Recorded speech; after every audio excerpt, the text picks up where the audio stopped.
أعوذ بالله من الشيطان الرجيم. بسم الله الرحمن الرحيم. الحمد لله والصلاة والسلام على أشرف الأنبياء والمرسلين سيدنا ونبينا محمد وعلى آله وأصحابه ومن تمسك بسنته إلى يوم الدين. اللهم لا علم لنا إلا ما علمتنا إنك أنت العليم الحكيم. اللهم علمنا ما ينفعنا وانفعنا بما علمتنا وذكرنا ما نسينا وتب علينا ولوالدينا ولسائر المسلمين. اللهم اغفر لنا وتب علينا وزدنا علما إنك أنت السميع الدعاء. لك الحمد كله ولك الشكر كله على ما قضيتنا وعلى ما أعطيتنا يا رب العالمين. اللهم اجعلنا ممن يستمعون القول فيتبعون أحسنه. Amma ba'd. Assalamualaikum warahmatullahi wabarakatuh. Mga kapatid sa Islam, kanina ay iniisip ko na ano yung nararapat na dapat natin ibahagi ngayon. Ang dami na kasi na mga talakayan na ating natalakay, bukod sa mga kwento sa Quran, sa mga nangyari sa buhay ni Propeta Muhammad sallallahu alaihi wasallam, tungkol sa hadith, tungkol sa sirah, tungkol sa aqida, tafsir, ang dami na. Pero ngayon sa napapanahon na parating na Hajj, na halos itong araw ng Biyernes ngayon, ang lahat ng mga masjid, ang kanilang usapin ay tungkol sa Hajj. Isa ito sa mga haligi ng Islam. Mapalad ang sinuman na siya ay makakadayo sa pag-Hajj o matutuloy sa pag-Hajj. Palagay nyo, bakit? Bakit parang malabo yung tinitingin ko ngayon sa inyo? Ha? Bakit, bro? Palagay nyo, bakit Hajj? Ha? Omar, nagluto ka ba ng wajit? Ha? Anong sinasabi mo dyan, binubulong mo? Bakit ang Hajj ang siyang... Ano ba yung tanong ko kanina? Tungkol sa Hajj. Ha? Bro, kape. Kailangan nyo magkape ngayon sa ganitong oras? Hindi, teka lang, ano yung tanong ko? Para maunawa natin ang sagot. Mahirap yung nagsasagot tayo, hindi natin naintindihan ang tanong, bro. Fahmus su'al nisful jawab. Pag naintindihan ng tanong, ay kalahati na ang inyong kasagutan.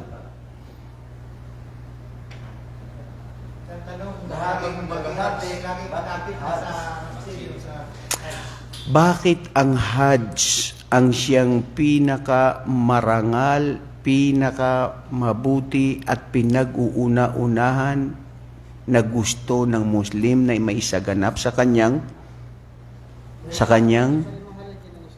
pamumuhay? Ha?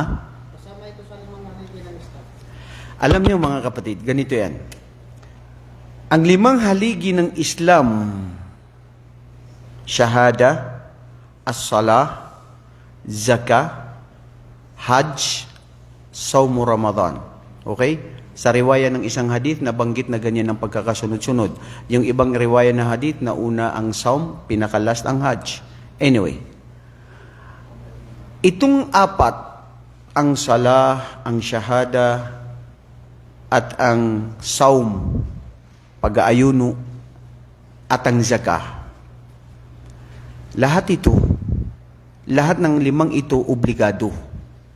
Pero itong 4 na nabanggit natin, nagpapabawas ng kasalanan na itutupad mo ang tunay na pagiging Muslim mo, na isa sa katuparan mo, dahil ang sinumang Muslim na hindi niya isagawa na sadyain ang limang haligi ng Islam ay hindi matatawag na Muslim. Pagiging kafir, labas sa Islam.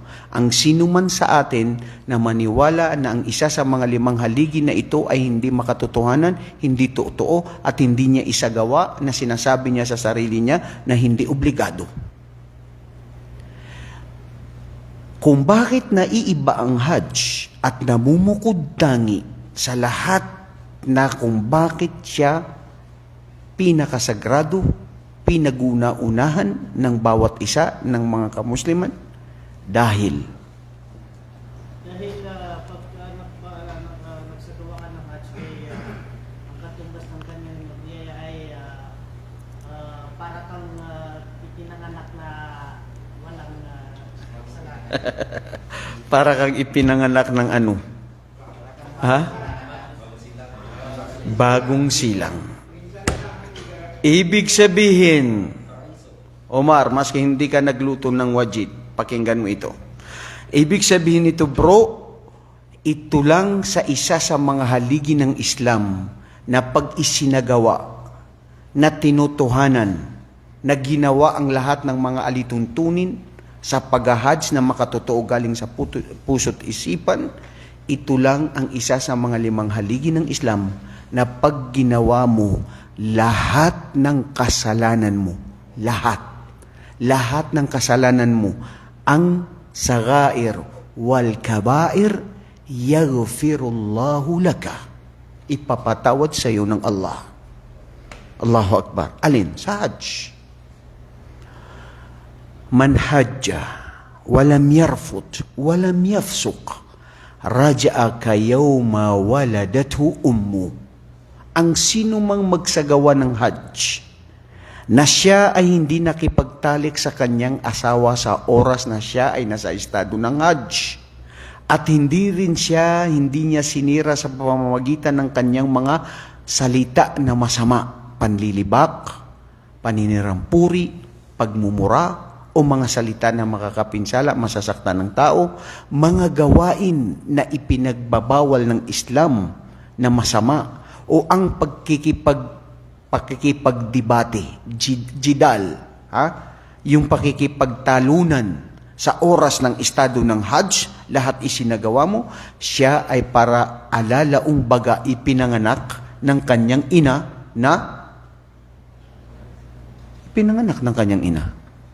na walang kasalanan. Ang sanggol pag ipinanganak, may kasalanan? Wala. Free of sins. Kaya mga kapatid, ngayong araw, o ngayon sa mga hapon na ito, hayaan ako na ibahagi sa inyo ang isa sa pinakamahalagang hadith ni Propeta Muhammad sallallahu alaihi wasallam na matatagpuan natin sa Bukhari at Muslim, na ito ay isinalaysay ni Nu'man ibn Bashir. May kaugnayan nito sa ating buhay, sa transaksyon natin sa ating pamumuhay, sistema ng ating mga buhay, at kung ano ang tunay na siyang tatanggapin sa lahat ng ating mga gawain.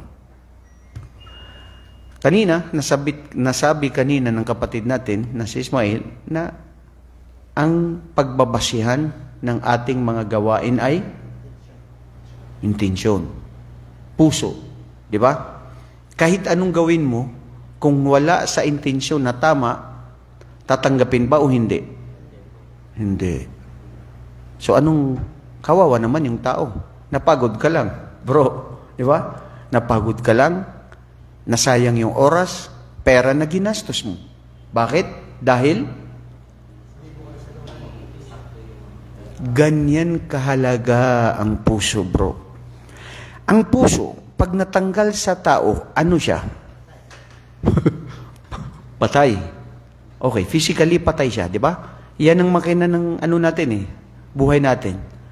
Pag hindi makaramdam ang puso, ano? Manhid. Di ba? Pag hindi totoo yung puso, ano? Hindi makatotohanan. Peke. Pag may sakit ang puso, ano siya?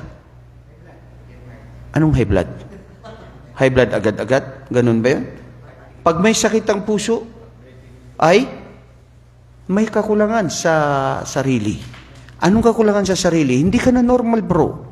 You cannot walk, you cannot run, You cannot do the way the normal people, they do. Kasi ang sasabi ng doktor, may sakit ang puso mo. Mahina ka, hindi mo yan pwede gawin. Alam niyo ba, may mga taong may sakit sa puso, hindi siya pwede masyadong maging magalit. Hindi rin siya pwedeng maging masaya. Hindi rin siya pwedeng maging malungkot. Dahil maapektuhan ang kanyang puso.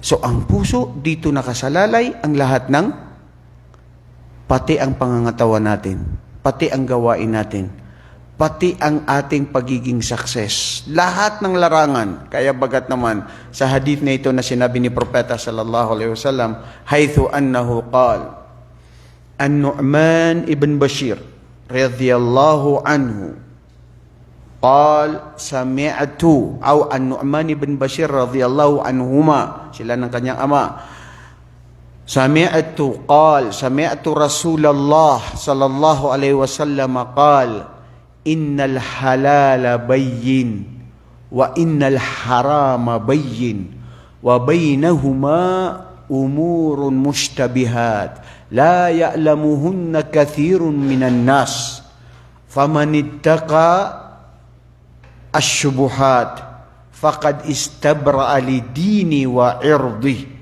وَمَنْ وَقَعَ فِي الشُّبُهَاتِ وَقَعَ فِي الْحَرَامِ كَالرَّاعِي يُوشَكُ بِرَعْيَتِهِ أَلَا وَإِنَّ لِكُلِّ مَلِكٍ هِمَا أَلَا وَإِنَّ هِمَ اللَّهِ مَحَارِمُهُ أَلَا وَإِنَّ فِي كُلِّ جَسَدٍ مُضْغَةٍ إِذَا صَلَحَتْ صَلَحَ الْجَسَدَ كُلُّهُ وَإِذَا فَسَدَتْ فَسَدَ الْجَسَدَ كُلُّهُ ala wa hiya al-qalb. Ngayon, qalb. Ulitin mo nga, sabi nyo qalb. Qalb. Magkaiba ang qalb doon sa kalb. Kasi pag sinabi mo kalb, bil kaf, aso yun. Sa wikang Arabic, ikaw na interesado gusto matuto ng Arabic, ha, Mustafa? Kailangan natin ma-distinguish kung paano natin makharijul huruf, paano natin bigkasin ang bawat letra na binibitiwan natin kasi maaril naghihingil tayo na akala natin yun na yun pala mali. Di ba? Minsan may mga Muslim nagsasabi, Alhamdulillahi Rabbil Alamin. Alhamdu ba? Hindi. Alhamdulillahi Rabbil Alamin bil'ain. Yung iba, Alhamdulillahi Rabbil Alamin. No, it's not Alamin. It should be Alamin. Humihingi ka sa Allah, Ya Muqallibal Qulub, Thabbit Qulubana ala dinik wa ala ta'atik wa li'udhu billah. O ikaw na siya na ang mga aso ay nasa iyong kapangyarihan. Kulub. Sinabi mo kulub hindi kulub. Tignan nyo, pagkaiba bro. O ang aking aso ay panatilihin sa aking sa paggawa ng kabutihan. Nasabi mo bro, depekto lang yun dahil sa salita. Well, anyway, pwede kang patawarin ng Allah kung talagang hindi mo alam. Kasi ang hindi mo alam, walang problema yon. Kaya sasabihin mo, Ya muqallibal qulub, Thabbit qulubana ala dinik wa ala ta'atik. Ya, aming Panginoon na siya ang may kapangyarihan sa mga puso ng kanyang alipin. Inihiling namin sa iyo na ang aming puso ay panatilihin sa pananampalataya sa iyo at paggawa ng kabutihan. Anong aral na pulot yan, bro? Mama anak qalb. Qalbun. Oo nga, alam ko, puso. Ano? Puso. Ha? Oo, puso ha. Ha? Khushu. Okay. Khushu daw. Ano yung khushu? Mataintim. Makatotohanan. Di ba? Meron kang focus, concentrate ka. Pero mamaan al-qalb bil-lugha al-arabiyya. Mga kapatid, ang isa sa mga ibig sabihin ng qalb, qalbun bil-lugha al-arabiyya ay ma'nahu yuqallib. Yuqallib mada? Kasi ang puso ay hindi na nanatili. Nagbabago. Araw at gabi. 24/7. Every day. hanggang magunaw ang mundo. Ganun pala yun? Oo. Ngayon naniniwala ka. Hindi natin alam sa mga bandang huling araw natin kung tayo totoo pa rin na naniniwala. Ilang mga tao na naniniwala sa bandang huli sila ay nagtumbling. May tumbling agad siya gito. Nagkayoriano na may tumbling. Nagtablig siya. Masya Allah, nakasama doon siya, nangangaral, gumagawa ng kabutihan. Bandang huli, anong ginawa niya? Nagtumbling. Nagback. Nawala na yung pagkatablig niya. Ang mga mananampalataya ngayon, pwede kinabukasan, bukas isang araw, hindi mananampalataya. At ang mga hindi mananampalataya ngayon na gumagawa ng mga kasalanan, maaari sila kinabukasan ay baguhin ng Allah ang kanilang puso na manatili na mananampalataya at nagtauba sa Allah, humiling ng kapatawaran at namatay sila sa oras na sila ay napatawad, sila ay sa paraiso. Allahu Akbar. Allahumma ja'alna min haula. Lidhalika daiman nad'u Allah subhanahu wa ta'ala an yuthabbitana fi hadha ad-din wa yuthabbit qulubana. Lagi natin hinihiling sa Allah na, Ya Allah, panatilihin ang aming puso at sa paggawa ng kabutihan na manatili. Kasi may mga gawain na gumagawa ngayon lang. Sa Ramadan lang siya nagbuhat, nagbasa ng Quran, nag-atag sa mga tao, maayo iyang batasan. Saan? Sa Ramadan lang. Nahuman ng Ramadan, ambot sa iyang kinabuya sa siya gadto. Anong ginawa na niya? Nag-iba na bro. Kasi hindi na nanatili yung puso na bago. Falidhalika qala Rasulullah sallallahu alaihi wasallam, yaqulu alaihi salatu wasalam, innamal a'malu laysa binniyat. Hindi lang yan, hadith yan na sahih. Rawahu Bukhari, Muslim, wa hadithun mutawatir na sinabi ni Umar ibn al-Khattab na narinig niya kay Propeta sallallahu alaihi wasallam. Ngunit ang isang hadith na nag-uugnay, innamal a'malu madha bikhawatimiha. Ma ma'na al-khawatim? Al-khatam. Khatam Allah ala qulubihim. Binigyan na ng tuninikid yun. Binigyan na ng sealed. Anong sealed sa Tagalog? Nasilyado na ang kanilang mga puso na hindi sila maniniwala at hindi sila tatanggap maski anong naririnig nila sa katotohanan. Bingi ang mata. Bingi ang tenga, bulag ang mata. Kasi alam ng Allah na hindi sila maniniwala. Kaya wala nang dapat pang anong maibigay sa kanila, kaya sinarado ang kanilang puso. So, ang pusong ito, napag-alaman natin na nagbabago. At dito nakaalalay ang ating mga gawain. Sa hadith na binanggit natin kanina, ang sinabi ni Propeta sallallahu alaihi wasallam, katotohanan ang lahat ng mga gawain, pagsamba sa Allah ay nakasalalay sa mga huling gawain. Huling gawain, bro. Huling gawain mo. Yung una na ginawa mo na masama, kung nagtauba ka sa Allah at naghumiling ng kapatawaran, pinatawad ka ng Allah. Ang pagbabasyan, ano ngayon yung huling gawain mo na doon ka namatay sa oras na yun? Lianna at taubatu tajubu ma qablaha. Dahil ang pagtatawba, pagbabalik loob sa Allah, napapawala niya lahat ng mga kasalanan. Kaya dapat sa sinong mag-hajj na maging makatotohanan na magtauba sa Allah at hindi na niya babalikan anumang mga kasalanan na ginawa niya. At maging makatotohanan siya. So balikan natin ang hadith na sinabi ni Propeta sallallahu alaihi wasallam na ayon sa pagsalaysa ni Nu'man ibn Bashir. Anong sinabi niya? Katotohanan ang halal ay maliwanag. Crystal clear. Napag-alaman na. Mga kapatid, mayroon pa bang mga halal na alam nyo na hindi pa halal?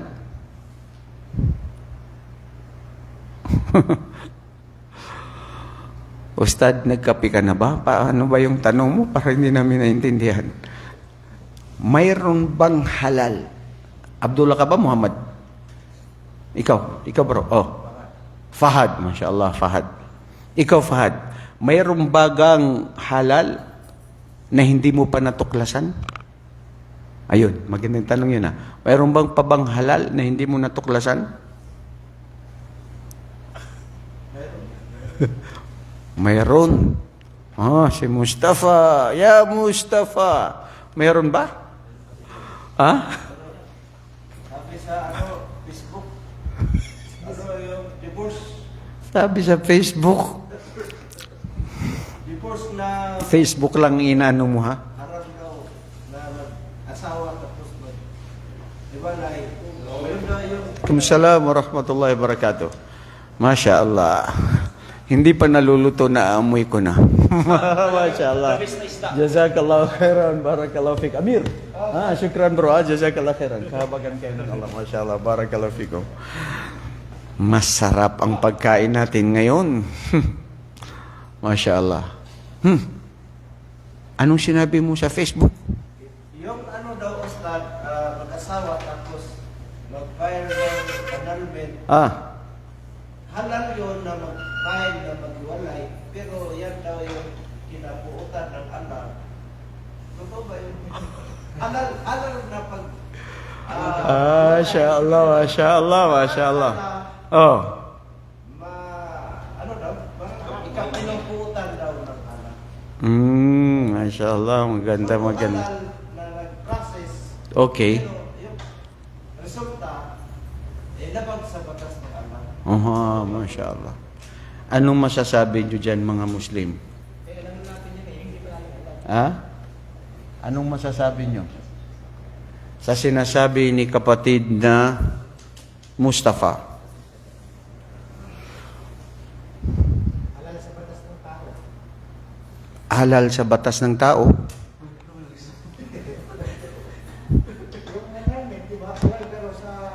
Hindi. Unawain yung sinabi niya. Narinig daw niya, nalaman niya sa Facebook na ang talak o ang diborsyo na halal na pinayagan ng Allah, pero ito naman daw ay kanyang kinasusuklaman. Hindi niya gusto. Parang ganun ang ibig sabihin niya. Yun ang ibig sabihin ng hadith actually.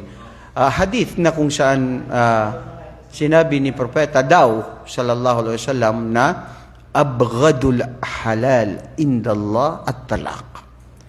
Ang pinakasusuklaman na hindi gusto ng Allah na ginawa niyang halal ay ang talak. Nakuha ninyo? Ang ibig sabihin? Naintindihan?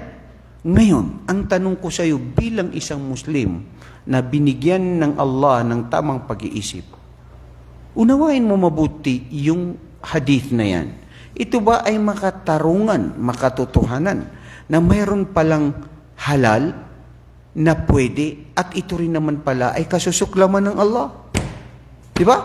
Try to think about this. Try to think about this issue, about this matter, kung ito ba ay tama o mali. Palagay mo, ikaw na nagsabi ngayon sa amin yan, Mustafa, palagay mo, tama ba yan? Para sa akin, opinion ko lang nasunod. Di yan katanggap-tanggap. Masya Allah. Bakit hindi siya katanggap-tanggap? Pinag-isa kayo bitter or worse, isa pa rin kayo. Kaya dapat hindi kayo maghiwalay. Doon nasusukat ang pagmamahal. Ganun, Masya Allah.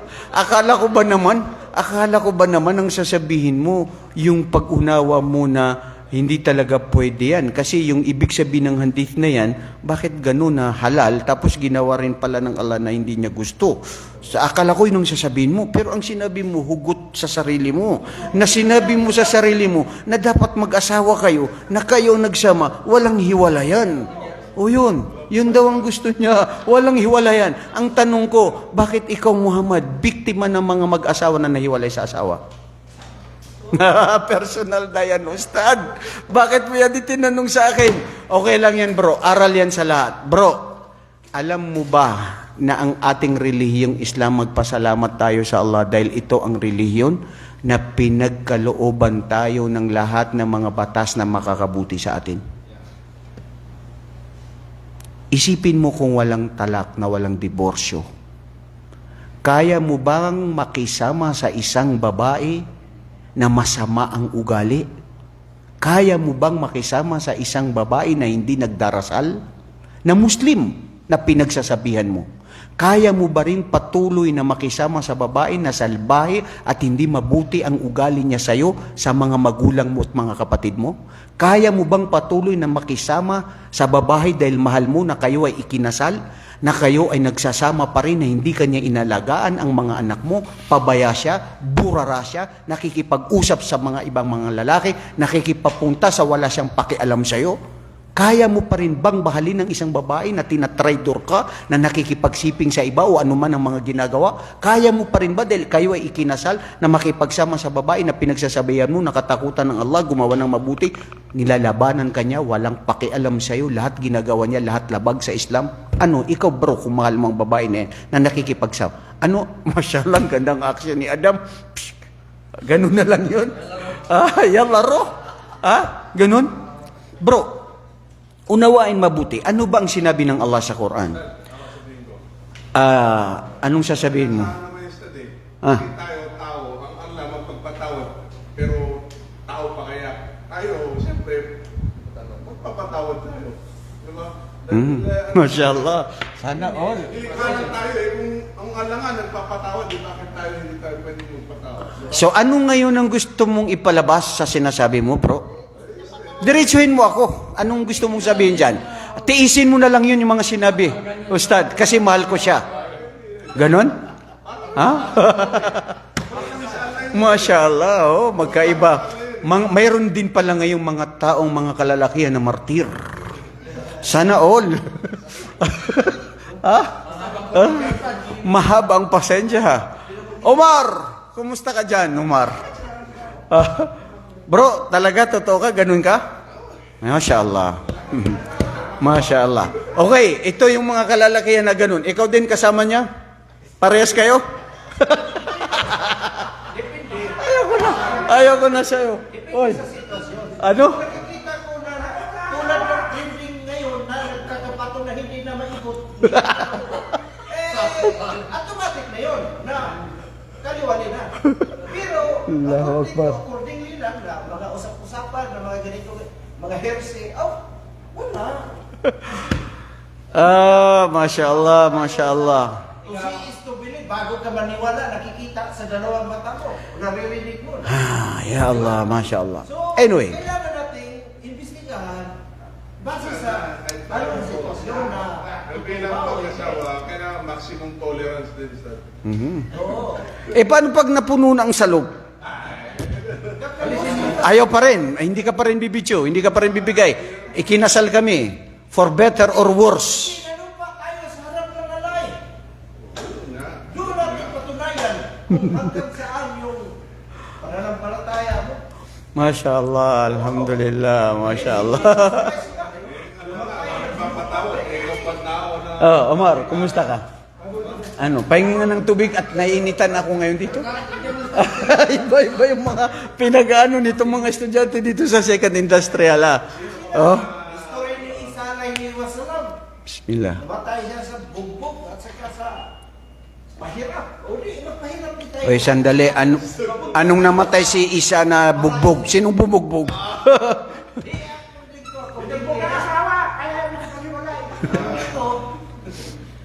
Anyway, bro. Anyway. Ito yan ay mga iba't ibang opinion yan. May kanya-kanya tayong karanasan. May mga tao naman na talagang ayaw niya ihiwalayan ng asawa niya dahil takot lang siya. Ganun lang naman yun, simple. May mga taong ayaw magduwaya dahil takot lang siya. Mayroon naman ayaw magduwaya dahil naawa lang siya. O di kaya totoong mahal niya. Iba't iba yan. Bro, ang punto natin dito, yung talak sa Islam ay pinapahintulutan ng Allah. Yun. Pinapahintulutan ng Allah. Kaya ang hukom ng mga pantas Dito sa hadith na ito na nabanggit natin kanina, inna abghadal halal indallahi talaq, ito daw ay hadith daif. Hindi makatotohanan at kasama ito sa mga hadith na ito ay mahina. Hadithun mursal min qismil hadith daif. Bakit ginagamit ito ng mga scholar? Narinig ko ito lagi ito sa Idaatul Arabiya sa Saudiyan, dalil nila. Okay, ginagamit lang nila yon. Alam mo naman, ang ibang mga pantas, nagsabi din, basta hadith na daif, kung ito ay ibig sabihin na mabuti, pwedeng kunin, pwedeng hindi, kasi daif naman yun eh. Ang punto, sabi nila kung bakit ito daif, kasi una, ang nagriwaya sa hadith na ito, ang sanad niya ay rajulun ghayru thiqah. Hindi siya makatotohanan sa mga kasama, sa mga rijalu thiqah. Pangalawa, ang hadith na nagsalaysay dito at yung nag-ugnay doon sa una, naputol na at hindi na makikilala yung chain ng hadith, kung sino ang nag-ulat. So doon pa lang sa kung sinong pinanggalingan niya, hindi to tatanggapin. Mardud, ibig sabihin, hindi tatanggapin. Pangalawa, sa ma'nal hadith munkar. Ang makna ng hadith, munkar, hindi ka tanggap-tanggap. Bakit? Ang tanong, logically, mayroon bang ginawa si Allah, ang ating tagapaglikha, na halal, na pwedeng gawin pag ginawa mo wala kang kasalanan, tapos ito rin pala ay kanyang kamumuhian? Ito rin pala ay hindi niya gusto? Iisa lang naman eh, halal, haram. Mayroong mubah, mayroong sunnah, at mayroong mustahab. Yan yung mga classification, pa yan, makukuha nyo yan sa fiqh. So, ang punto rito mga kapatid, ang hadith na sinabi kanina ay ito ay daif. Sabi ng mga ibang mga jumhur ulama. Although may nagsasabi na okay siya na hadith, pero pati si Sheikh Albani, Sheikh Bin Baz, halos karamihan ng mga ulama, Sheikh Fauzan, Al-Fauzan, sinabi nila hadithun daif. So, ang hadith na daif, ang ibang mga ulama na stricto, hindi na yung dapat gamitin. Because of many thousands of hadith na sahih, na strong hadith, na authentic, bakit hindi natin kukunin? Bakit pa natin kukunin ng hadithun na daif? Di ba? Although yung mga ibang pantas, sinabi nila, kung ito'y makakabuti, bakit hindi pwede? So, umalis na tayo dyan patungkol sa sinasabing hadith na yan. Ngayon bro, sana all na kayo ay may mga panahon pa ngayon na mga kalalakihan, na martir at mga hero.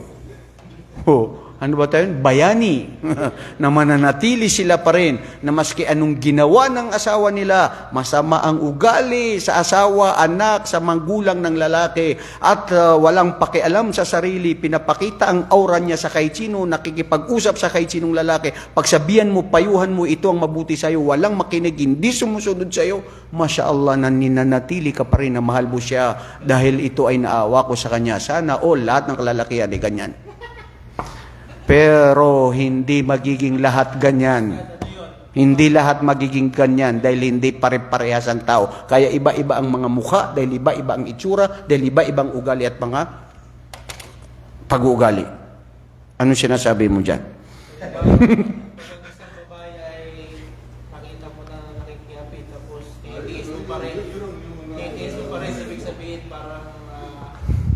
Sabi mo magiging maganda, ito ay pagsuway na doon sa mga kondisyon ng mga para italak. So, ibig sabihin, pabibigyan mo pa rin. Hindi, parang sinusuway mo na ang batas ng Allah subhanahu wa ta'ala na italak yung babae na dapat italak. Subhanallah. Bro, ang punto nyo dapat walang hiwalayan. Sa Islam dapat walang hiwalayan. Bakit? Una, si Satanas, ang pinakagustong-gusto niya ay naghihiwalay ang mga mag-asawa. Ang mga mag-asawa dumarating minsan sa punto na gusto nilang maghiwalay. Dapat protektahan ng dalawa ang bawat isa na hindi sila maghiwalay. Pero, kung kinakailangan na talagang yun ang makakabuti sa kanila, dapat lang. Oh. Kasi baka hindi mo, anong saysay bro ng buhay mo na hindi ka masaya sa asawa mo? Wa min ayatihi an khalaqa lakum min anfusikum azwaja litaskunu ilayha wa ja'ala bainakum mawaddatan wa rahma inna fi dhalika laayatin liqaumin yatafakkarun. And among the signs of your Lord is that He created between you amongst you, your mates, your wife, your spouse. And after marriage, He puts between you the so-called love, peace, and tranquility, harmony to one another. After marriage, ipagkakaloob ng Allah sa dalawang mag-asawa ang awa, ang habag, at pagmamahal, pag-uunawa ng bawat isa. Anong gagawin mo na talagang may mga tao na kahit anong gawin nila, mahirap pa rin sa buhay nila na magkasundo.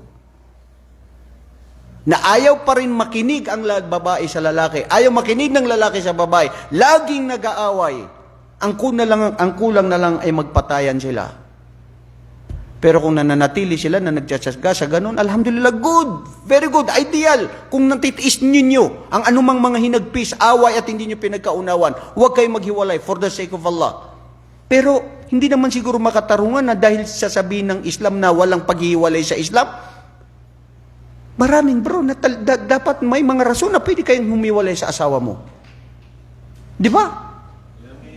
Tignan nyo pa lang sa history. Si Propeta Ibrahim alayhi salatu wasalam, nanganak siya na si Ismail.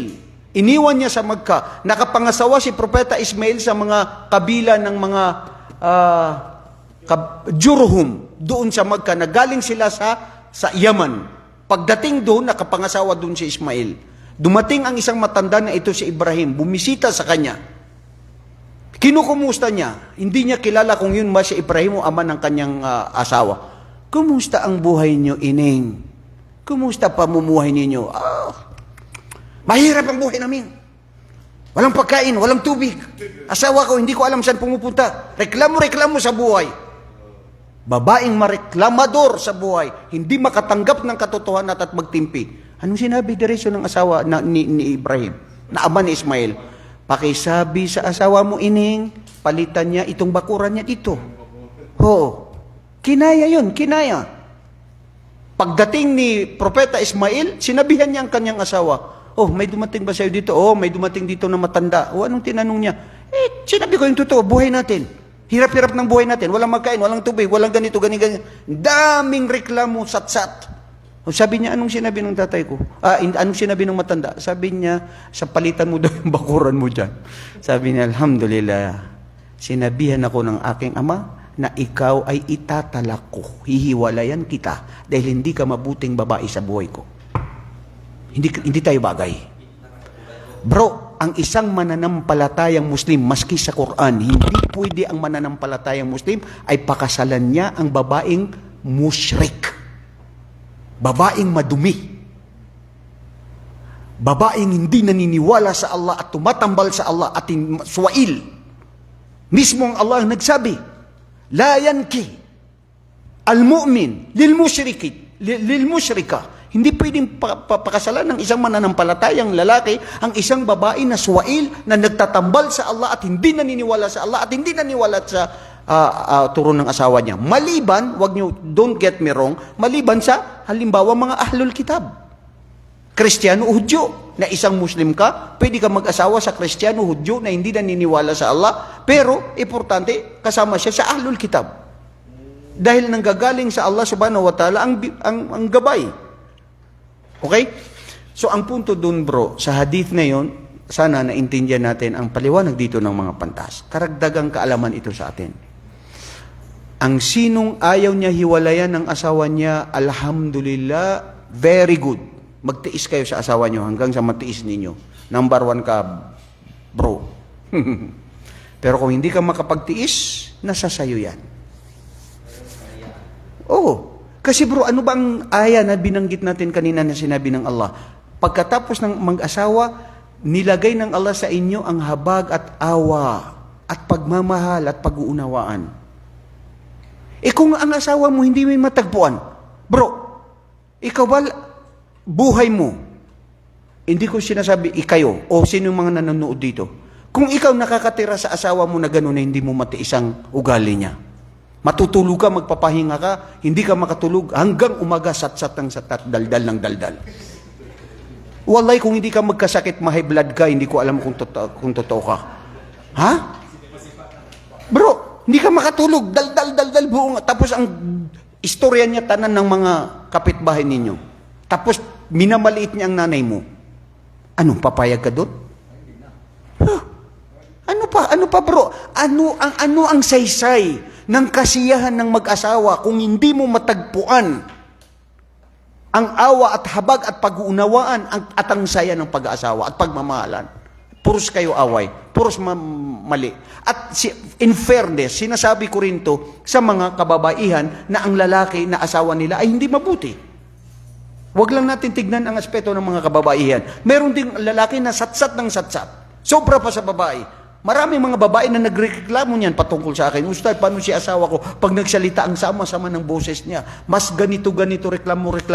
Sinampal niya ako. Ustad, ito ang ginawa, hindi nagbibigay sa amin ng sustento. Ustad, hindi na ako masaya sa kanya. Ako pa ang pinapatrabaho niya, Ustad. Ako pa, kumukuha pa siya sa akin sa sweldo ko at mga pinag-ano ko. Ano ang saysay, Brother Adam, ng dalawang mag-asawa na hindi masaya, walang pag-uunawaan, walang pagmamahalan? Ano pang saysay ng pag-aasawa? Sige nga bro, walay mas mabuti pa single ka. Minsan may mga babae, sabi niya, Ustad, single pa ako. Alhamdulillah, single ka. Kasi hindi mo alam, baka makapag-asawa ka na masasabi mo na sana hindi na ako nagkaroon ng asawa.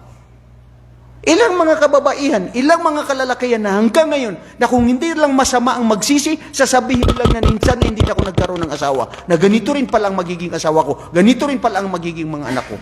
Whereas sa Islam, hindi tayo gumaganon, dahil kung anong ipinagkalob ng Allah, alam natin, buhay ay pagsubok. Ustad, binigyan mo ako ng sagot. Okay lang na ganito ang misis ko, maski buang siya, maski ko ang pagsubok naman. Tanggapin ko na lang. Bro, mashallah. Puntahan natin yung hadith. Napalayo tayo at nawala na tayo dun sa hadith na ating gustong ipaliwanag. Mustafa, pinahaba mo ang istorya. Ambot asa ka nag-adto karon. Inshallah bro, sana makapag-hajj ka. Allahumma amin. Isipin mo kung makapag-hajj bro, hindi pa ito nag-isang taon dito makakapag-hajj. Samantalang pag-hajj ay ano? Istorya lang tao niya. Okay. Ang hadith na sinabi ni Propeta sallallahu alaihi wasallam, innal halala bayin. Katotohanan ang mga halal ay maliwanag. Na natuklasan, nalaman. Ganun din ang haram, ang bawal, bayin. Nasabi ng Allah sa Quran, nasabi ng hadith ni Propeta sallallahu alaihi wasallam, ano ang bawal, ano ang halal. Hindi ba? Maliwanag lahat yan sa Quran. Ngunit sa pagitan ng halal at ang haram, may mga bagay dito na hindi lubos na uunawaan, na may mga pag-aalinlangan ang mga karamihan sa mga tao. Allahu Akbar, MashaAllah. Which is true. And this is the reality. Minsan sasabihin pa nga sa'yo ng isang tao, Ustad, haram daw ang Facebook. Sister, di mo alam? Alam mo ba o hindi? Hindi, kasi ang alam ko, kung titingin ka dyan ng haram, haram siya. Kung hindi ka titingin ng haram, mabuti titignan mo, halal siya. O sabi ko, ba't ka pa sa akin nagtanong? Yan naman palang sagot mo. Which is yan ang dapat. Di ba? So, ibig sabihin mga kapatid, ang lahat ng halal at ang haram, maliwanag ito.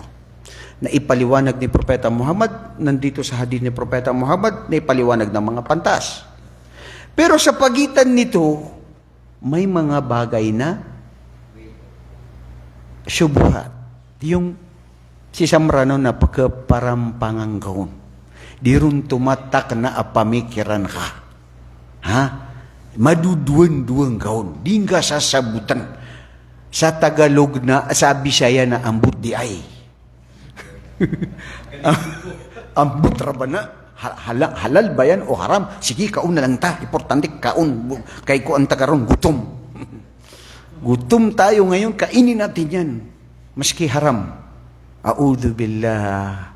Ang isang Muslim, dapat alamin niya kung ito ba ay halal o haram. So sinabi dito ni Propeta sallallahu alaihi wasallam, sa pagitan ng dalawa na ito, halal at saka haram, sa pagitan nito, ay may mga bagay na hindi nauunawahan ng karamihan. nagdududa ang bawat isa, nag-aalinlangan ng karamihan. Kaya ang sinabi ni propeta, ang sino man ang umiwas sa mga bagay na nagdududa siya, na hindi siya sigurado, na nag-iwas siya, katotohanan na protektahan niya ang kanyang reliyon at ang kanyang dangal, na siya ay nasa mabuting pagkakalagyan, na insya Allah hindi nakagawa ng haram. Kasi umiwas Hindi ba? At yun ang mabuti, bro. Nag-aalinlangan ka, umiwas ka. Hindi ka tiyak, hindi ka sigurado, umalis ka. At sino naman, sabi ni propeta, na siya man waqa'a fi syubuhat, ang siya yung pariwara, ginagawa lang niya, ako'y labutan na siya, haram, halal, sige, ikaw na lang ta. Ginawa lang niya na nag-aalinlangan siya, hindi siya sigurado o busaw, wala siyang pakialam kung anong nangyayari sa paligid niya, itong ginagawa niya halal o haram, ginawa niya, siya ay siguradong nakagawa ng haram. Lalo na kung hindi ka sigurado, lalo na kung ikaw wala kang pakialam. Ilang mga tao na maraming namatay dahil sa akala. Minsan nakasulat doon sa Makati, sa Pasig, diyan sa Maynila. Hindi diyan. Marami na ang namatay dito dahil bawal tumawid. Kasi akala ko kasi pwede, akala. Maraming namatay sa akala. Ha? Ari, bawal yan kainin. Kakainin niya. Maski may poison, akala ko kasi okay lang, hindi pa panis. Kinain niya, yun, diretso sa ospital. Hindi siya sigurado. Di ba, Muhammad? At sino sabi dito ni propeta? So tignan niyo si propeta sallallahu alaihi wasallam kung gaano siya makata. Gaano siya magsalita na may mga ibig sabihin. Sabi ni propeta sallallahu alaihi wasallam, ang lahat ng mga hari, bago doon, karaiyo siya ko an ra'yati, hindi ba ang lahat ay mayroon siyang mga binabantayan? Mayroon tayong inaalagaan, mayroon tayong pinoprotektahan, mayroon tayong iniiwasan. Di ba, bro? Ikaw may mga iniiwasan ka, Brother Fahad? Mayroon. So, ganun din ang nag-aalaga. Mayroon siyang iniiwasan dun sa alaga niya na baka mapahamak ang buhay niya, hindi niya pakakainin ng masama, baka magkasakit, di ba? Ganun. So, ganun din ang hari. Ang hari, mayroon siyang mga pag-uutos. Ito ang gusto ko, ito ang gawin nyo, ito makakabuti sa inyo. Ito ang haram, ito wag nyo gawin, labag ito sa batas. Ang sino mang laging mag-cross the red light, mayroon siyang 3,000. Allahu Akbar, 3,000 agad. Haram yun. Pero kung gusto mo, sige, 3,000. Mag-atagad 3,000. Mayaman ka naman pala eh. Gusto mo. So may mga ipinagbabawal ang mga sulutan, ang mga dato, ang mga hari, di ba? Dapat lang, bro, ikaw bilang isang ama, sa pamayanan mo, sa tahanan mo, lahat ng gusto ng anak mo, asawa mo, pamilya mo, at lahat ng nandun, oo ka lang ng oo? Fahad? Hindi. Meron kang sasabihin sa anak mo, alas 7 ng gabi na anak kadiri, kay undili. Di ba, bro? O baka naman pati ang anak mo uuwi na ng alauna ng madaling araw. Kumusta ka? Saan ka nang galing? Halika na. O anong, ganun lang yan, bro? Masuko di ay kabay. Makikita mo yung anak mo, alauna ng madaling araw, uuwi ng ganun, babae pa anak mo. Hindi na makatwiran yun. Bro, parang hindi ka sangayon, parang okay lang. Ha? Mustafa, maging matotohanan ka nga, bro. Ano, okay lang yun na uuwi ang anak mo, alauna ng umaga? Oh, yun, disiplina, correct. Ano punto rito, bro? Ay, lagi do, kuha na siya, ganyan na, lagi do, parang,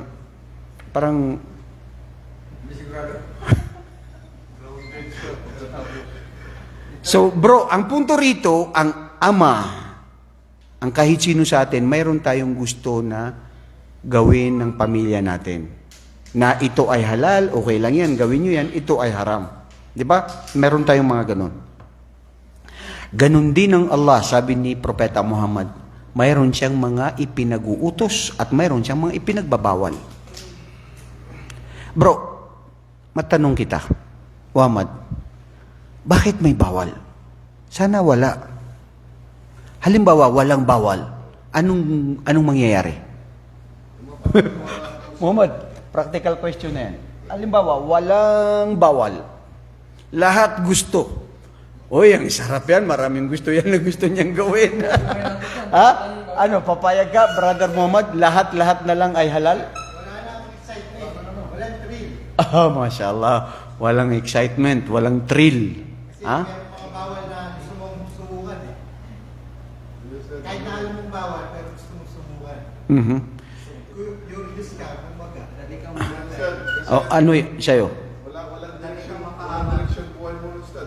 Walang direction kung lahat walang bawal. Hindi. Lahat walang bawal.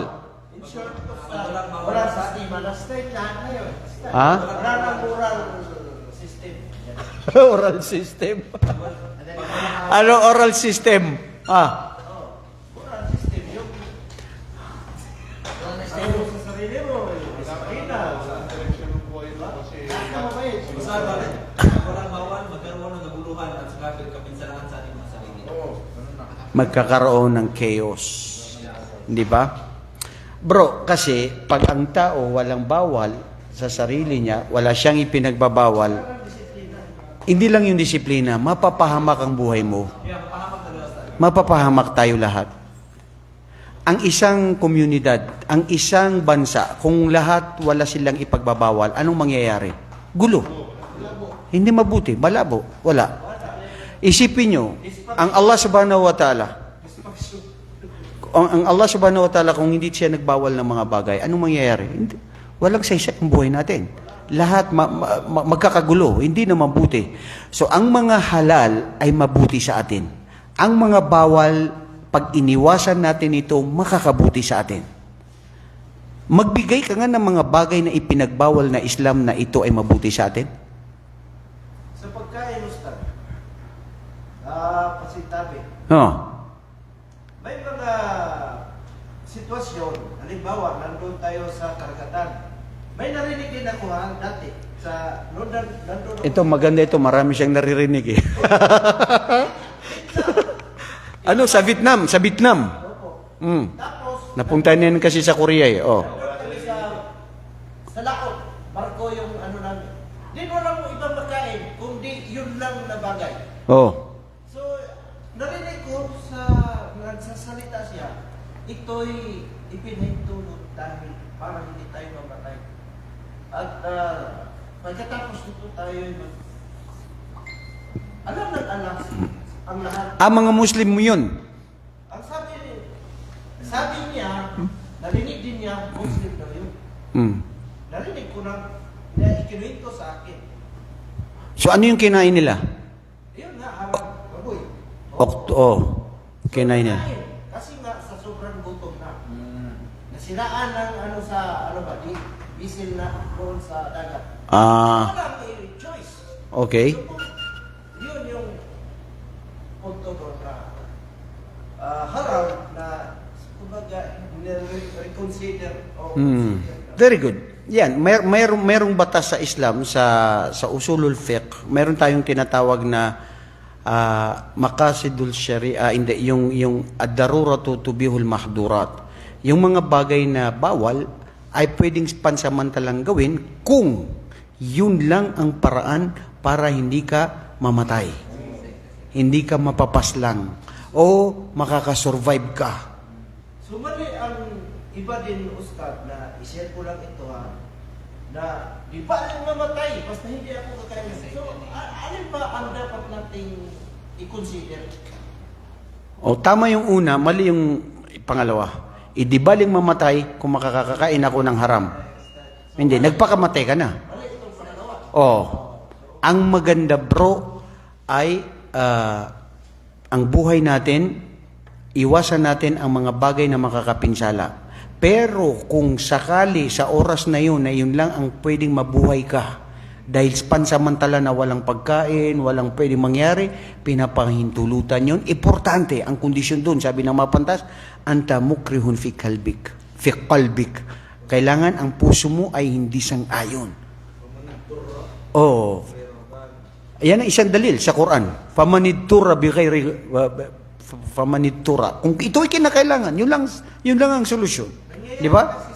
O yo, ako. Sa totoong Oh, at hindi yan pwedeng ma-implement sa lahat ng mga bagay. Ustad, uutang ako, wala akong mautangan, kaya nagriba na lang ako. Yan, hindi yan pwede. Yan yung, hindi dahil pinapahintulutan ng mga syariah ng mga ganun, lahat na i-implement mo sa pwedeng lahat ng bagay. Ha? Meron pa yung ano lang, yung papatayin ka. Baboy, ano man ang pwedeng maka-apinsala sa'yo. Okay bro, malapit na. Bigyan niyo ako ng senyales kung naluluto na yung pagkain natin, mga kapatid. Okay, yung hadith na sinabi ni Propeta sallallahu alaihi wasallam bilang panghuli dito sa hadith na ito, ang hari at ang Allah subhanahu wa ta'ala, mayroon din siyang mga pinag-uutos at ipinagbabawal.